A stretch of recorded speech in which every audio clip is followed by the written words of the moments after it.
আসসালামু আলাইকুম রহমতুল্লাহি বরকাতুহ। আপনার নাসমিন রেসিপিতে সবাইকে স্বাগত। দূরের এবং কাছের বন্ধুরা নিশ্চয় আলহামদুলিল্লাহ ভালো আছেন। আজকে নিয়ে এসেছি খুবই মজাদার একটি ভর্তা, ইলিশ মাছের লেজের ভর্তা। ইলিশ মাছটা খাওয়া হয়ে যায় কিন্তু লেজটা রয়ে যায়, তাই লেজটা দিয়ে ভর্তা করে নিচ্ছি। পেঁয়াজ নিয়েছি, এখানে 2টা লেবু পাতা নিয়েছি, 3টা কাঁচামরিচ, 4টা কাঁচামরিচ নিয়েছি, 4টা শুকনো মরিচ। লেজটা আমি আগে একটু হলুদ দিয়ে একটু গরম পানি দিয়ে সিদ্ধ করে নিয়েছি, যেহেতু যেন কোনো গন্ধ না থাকে, তাই লেবু পাতাটা উঠিয়ে রাখবো, ওটা মাখার সময় ইউজ করব। এখন সবগুলো দিয়ে দিয়েছি। এখন দিয়ে দেবো এখানে তেল। এখন আমি তেল দিয়ে ভালো করে ভেজে নেব। ভর্তাটা খেতে অনেক মজা হয়েছিল। কেউ শিলপাটাতে বেটে নিলেই আরও একটু মাখা মাখা হয়, কিন্তু আমাদের চট্টগ্রাম এলাকায় সব কিছু একটু হাতেই মাখে, তাই আমাদের হাতা মাখাটাই সবচেয়ে বেশি ভালো লাগে। এই আর কি, এগুলো একটু ভালো করে আমি ভেজে নিচ্ছি। সব কিছু একসাথেই ভেজে নেব, যেহেতু মাছটা আগে একটু লবণ দিয়ে হলুদ দিয়ে সিদ্ধ করে ফেলছি। এটা একটু হালকা ভাজি করে নিলে ভালো করে হয়ে যাবে।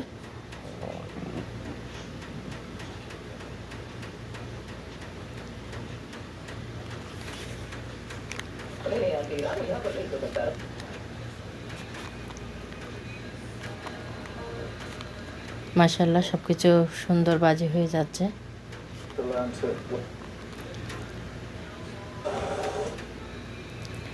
লেজটা আমি ভাজি করে নিয়েছি। এই পর্যায়ে এগুলো ভালো করে একটু কাটা ছাড়িয়ে নেব। লেজে অনেক কাটা থাকে, তাই এটা সুন্দর করে আমি কাটাগুলো ছেড়ে নিচ্ছি। এই পর্যায়ে যারা আমার সাথে আছেন তারা অবশ্যই ভাই বোনেরা যারা দেখতেছেন একটা লাইক দিয়ে দেবেন। সাধারণ দর্শক যারা, তাদেরকে অনেক অনেক ধন্যবাদ। আর আমার ইউটিউবের বন্ধু ভাই বোনেরা যারা প্রতিদিন রেগুলার আমার ভিডিও দেখেন, তাদেরকেও অনেক ধন্যবাদ। দেখেন এই পর্যায়ে আমি শুকনো মরিচ কাঁচামরিচটা ভালো করে মেখে নিচ্ছি। লেবু করা কুচি কুচি করে চিকন চিকন করে একটু লেবু পাতাটাও দিয়ে দিয়েছি, একদম কুচি করে দিই না। এটাতে টেস্ট অনেক ভালো আসে। রসুন কাঁচামরিচ পেঁয়াজ সব একসাথে ভালো করে মেখে নেব। শুরুতে বলেছিলাম কারো শিলপাতা থাকলে এখানে বেটে নিতে পারবেন, কিন্তু ব্রান্ডাকের জগে দিয়ে করলে এই ভর্তাটা খেতে টেস্টটা ভালো লাগে না, তাই দিই নাই।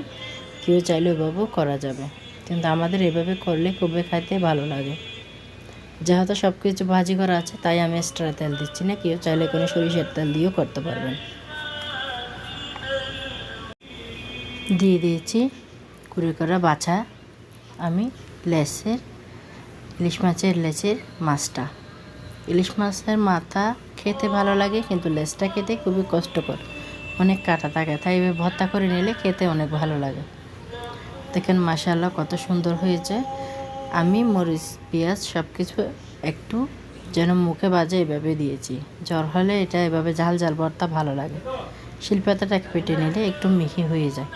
দেখেন মাশাআল্লাহ কত সুন্দর হয়েছে, খেতে দারুণ মজা হয়েছিল। লেবু পাতাটা আরও সুগন্ধি করেছিল, এখানে অনেক ভালো লেগেছিল। সবাই একবার হলো ট্রাই করে দেখবেন। আজকের মতো এখানেই বিদায়। নতুন আরেকটা ব্লগ পড়ে নিয়ে হাজির হব। সালামু আলাইকুম।